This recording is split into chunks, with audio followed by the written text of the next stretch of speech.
Hello, everyone. Welcome to another episode of the Small Cap Insights podcast powered by Darrow Associates. My name is Jack Greenberg, and today I am joined by Doug Porter, a research analyst and portfolio manager at Acuitas Investments. Doug, thank you for coming on.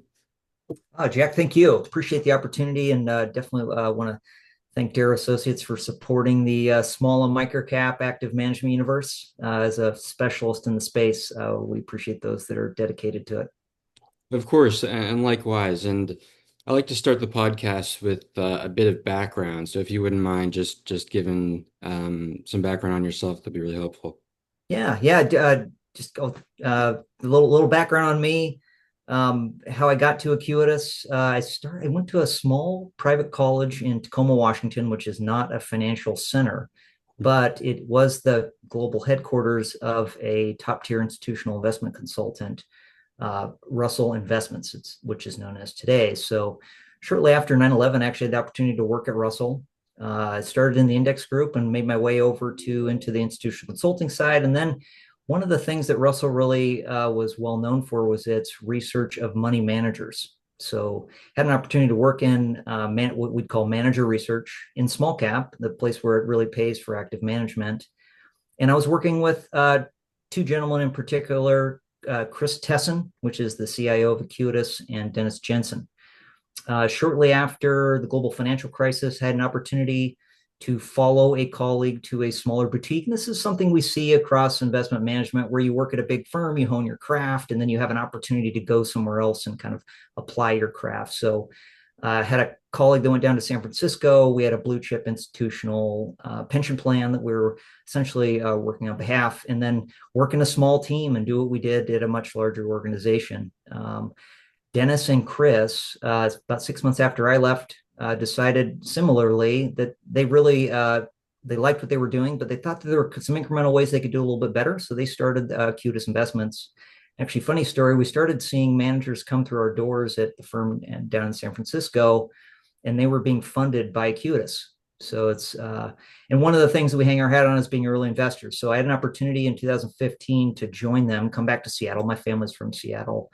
And similarly to where I was at, just working a small team, and frankly, without as many resources, but with fewer layers and the ability to apply insight, uh, focusing on investing and building portfolios for clients. And we thought, well, we think is a more interesting and a way that generates better returns. No, that's really helpful, and I appreciate it. And I'd kind of like to dive into Acuitas's investment philosophy, kind of in general, if you wouldn't mind. Yeah. So we like to focus on early stage investment strategies. That being said, we want to work with experienced investors. So they're usually investors who have accumulated a lot of experience, but for a number of reasons, either starting a firm or starting a new strategy or going to another organization, they are an early stage, low asset base. And with those investors, they essentially have fewer things going on, so they have more ability to focus. And there is this very clear alignment between the success of their strategy in small and micro cap and the success of the clients because they need to build out the strategy.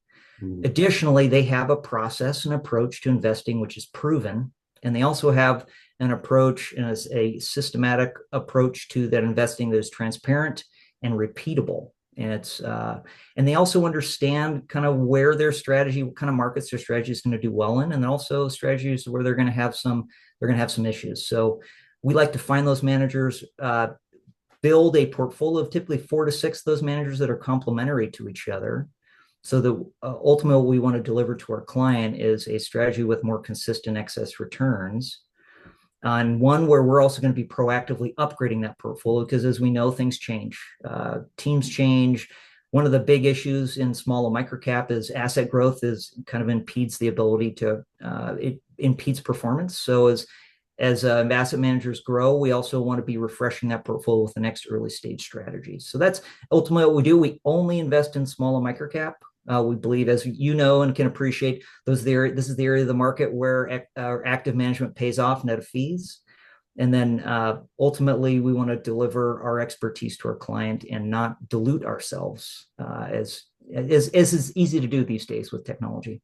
Yeah, of course. And I'd like to hear about what you think the appeal kind of the micro and small cap space is. Obviously, you said active management is the most effective down here, but if you could expand on that a little bit, it would be great.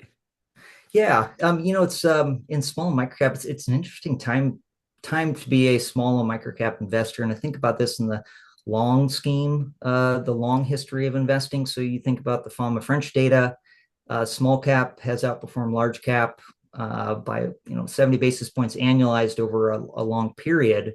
But we do have these cycles, and these cycles typically are 10 to 12 years where small is beating large or large is beating small. Now, if we think about it where we're at today, like US small cap, it is underperformed a large cap, I think 9 out of the last 10 calendar years. Mhm. Non-US markets, developed small caps, they've underperformed their large cap counterparts for 4 consecutive calendar years. Big point being, it has been a long period of large cap domination. You have I think we have a whole generation of analysts who haven't seen a small cap leadership cycle, and they're now in their mid career stages of their careers. So ultimately, we have the skepticism, and then beyond that, we have these low valuations. So small caps broadly across regions are incredibly cheap versus their large cap counterparts. So we have this great setup, and as we're starting to see earnings inflect higher for small caps, and in some areas look more interesting than large caps from an earnings growth standpoint, it's a great starting point to be an active manager or investing in the small and micro cap market. Yeah, I love that answer. We talk about the cycles a lot with the guests on the podcast. So really looking forward to see how that plays out. And so you work with international and emerging market companies. I'm curious kind of what the appeal is to you in that space. Yeah, as a global small cap company, we find the regions outside the U.S. particularly interesting on a relative basis for a couple of reasons. First, those areas of the market, I don't think they're quite appreciated for the fact that they're generally more profitable. They have less debt, so there's more profitable companies. It's also a larger universe of securities. So just in terms of having that breadth, I mean, these markets are tremendous, and they're also fairly diverse. Related to the size of those universes, there are also low levels of coverage, fewer brokers covering companies. A larger portion of that universe has no broker coverage at all. So, big picture, there's just more opportunity in these markets. And from an active management standpoint, it's one of the most interesting areas of the market Yeah, to be an investor. I'm curious about that because, inefficiencies obviously lead to real opportunity, but kind of in the international space, they can often lead to additional risks. So how do you determine when the the opportunity might outweigh the risk or vice versa? Yeah, great question. And we think about it from the same lens as our underlying managers. So we have basically two big questions we think about. I think first and foremost is what's my potential loss of capital? So, and when we think about it in terms of working with managers in areas where there's less liquidity, we want to make sure that mandates are aligned from a liquidity standpoint. So we're working with managers at a low asset base, and then also working in a way where we give them the time they need to be able to move in and out of securities, specifically on the sell. Mhm. Because I think we've seen over time where some managers they have a daily price vehicle where there's daily liquidity, and they get into relatively illiquid positions. That's a bad scenario on the potential where people are pulling their money. So that's big picture. We like to think those things. We also like to think of the areas where they invest. I mean, geopolitical issues like the Russia-Ukraine war, where some portfolios had securities that ultimately had to be written down to zero. So items like that, and just making sure that our investors are paying attention in terms of where they're investing. And then I think the other question that we ask is thinking about the stock specific question. What is the upside potential and what is the downside potential? And we want to focus in as a multi-manager and also as our underlying manager, we want to skew towards those where the upside is much more attractive than the downside. So it's we take the same approach as we see with our underlying money managers. And when you're evaluating kind of one of those opportunities in an efficient market, what are some of those early signs that they may have a greater excess return than some of their peers? Yeah. This is the real fun part. We find these experienced investors who've typically been somewhere where there's excellence, there's proven excellence. So they've learned their craft within a good structure and with other good people. But for a number of reasons, they've moved on, or they just have a new opportunity. So in that in of itself, there's just greater focus, and there is so they know they have a stock selection approach which has been proven. They know what excellence looks like, and then they have the benefit of a low asset base, so to be able to invest in the most interesting opportunities because they're not pushing around a lot of money. And then they also they don't have as many things going on, so there's just more focus. And then beyond that, also their interests, so their personal interests are more clearly tied with their clients, Mm. because if they don't perform well, they're not going to build a record and then be able to manage more money. So that in of itself more clearly ties their interests to the interests of the clients. So the objectives are aligned. And on your website, you guys seem to emphasize kind of being aligned and investing alongside clients. How do you kind of think about alignment when evaluating money managers, and how important are things like being aligned and ownership and compensation tied to outcomes? Yeah, it's incredibly important, and it's the same. It'll be the same commentary you hear from stock select hear about underlying companies, in the sense of we want management that is invested and increasing their investment, and it's in a meaningful level specific to the strategy that's our clients are invested in, because we want their definition of success to align perfectly with our clients, so excess returns. And then I think on the other side too, in the sense of uh, we don't want their definition to be related to, I just want a bigger firm. We want their definition to be related to excess returns of the client. So it's you can see others that have definitions that are much grander, and that can veer off from what are the best interests for clients, especially in small microcaps. We want to see that they are truly interested in their track record, truly interested in the outcome of their clients. Yeah. And another principle on your website that you guys kind of harp on is that delayed decision making can be costly.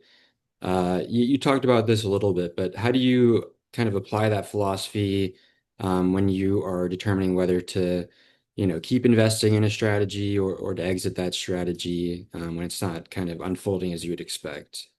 Yeah, and this is one of the things that we think about when we went from a larger organization with more layers, more resources, but more layers, to being a small boutique. And one of those is just identifying opportunities earlier, and that's on the buy and then also on the sell. So really, it's about establishing a thesis, holding to that thesis, identifying what are going to be risk points.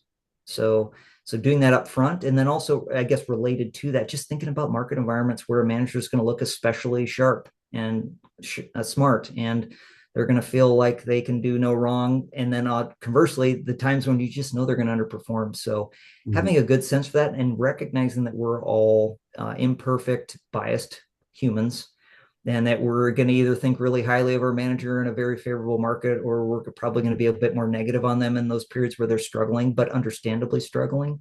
Mhm. Hold to that thesis, and make sure that we just follow up with that, and not let our emotions drive our decision. And I think related to small microcaps specifically, we think about capacity, and we haven't seen this in a while just because there hasn't been as many people investing in the space. But it looks like we're probably into a new cycle here with small microcap, where we're going to start seeing this, where managers they receive allocations, but then their level of capacity, or what they think they can successfully manage, kind of grows and grows and grows, and that impedes returns. So making sure that we establish what is a reasonable level of assets for them to manage, and when they start getting up above that, to know that we need to move on. And this is kind of one of the things we talk about at Acuitas. It's really important, is that we need to proactively upgrade our portfolio. So as a manager grows, that's one of the key signs, where if we have somebody that's really talented but small and more focused, we recognize they have an advantage, when we make a proactive upgrade in a portfolio. Yeah, I love that answer of kind of removing the emotion from investment. I think that's really important. And just kind of a final question here for you. Looking across kind of the international and emerging market kind of small cap universe, are there any particular regions or sectors or themes that stand out to you or you think might be kind of especially mispriced? Yeah, I think there's a couple of really interesting opportunities that we're seeing. Some of those are in the midst that we've been seeing them happen, I think, but I think they continue to have legs, and then some of those are just upcoming. So one of the ones that we've seen from a valuation standpoint, we see this through the lens of the managers we're working with, and also just the research trips they're making and where they're going. So that usually kind of highlights where they see the most opportunity. From a valuation standpoint, it's Europe, UK, so small caps in those regions. So you have these global franchises that are they aren't beholden to the region specifically, but they're for a number of reasons unrelated to their business. They're trading at a really low level. So the managers have been really interested in the space, and there's been a lot of activity in the space.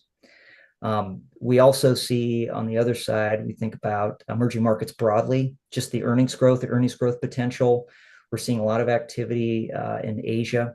Uh, some of that is specific to AI and the AI infrastructure. Now, what the one thing that we've been hearing from managers, I mean, that's been bid up. We've seen that has been a key theme this year. That being said, some of the infrastructure and kind of further down the chain, those that are supporting that, and then also just related to like having power and necessary power to build that out over years. There's opportunities that aren't in the headlines, but they haven't been nearly as bid up. So we think that's an interesting theme. And then just more broadly speaking, and one of these things that we've seen in Japan and more recently in South Korea is shareholder activism or improved governance to drive up valuations. So it's been really exciting. Something we've utilized in our funds is managers that are taking a specific approach to unlocking value. So going to corporate management teams and helping them understand what's going to make their stock more interesting, and being in a friendly way specific to things they can do to be more institutionally marketable. So unlocking that value with specific action. So that's especially in a market where there's not a lot of coverage, not a lot of broker coverage, and some folks that are really great operators, but they're not as savvy on terms of being institutionally appealing. So that we've seen. We're really excited about that, and have seen managers generate some interesting returns as a result of their work. Yeah, and that's really interesting. I love hearing about the international market because that's not something I'm personally too focused on. So I always love getting a different perspective. But Doug, thank you very much for coming on the podcast. Their website is acuitasinvestments.com. It's ACUITAS investments.com. And thank you all for listening to another episode of the Small Cap Insights podcast. Thank you, Doug. Yeah, thanks, Jack. All the best.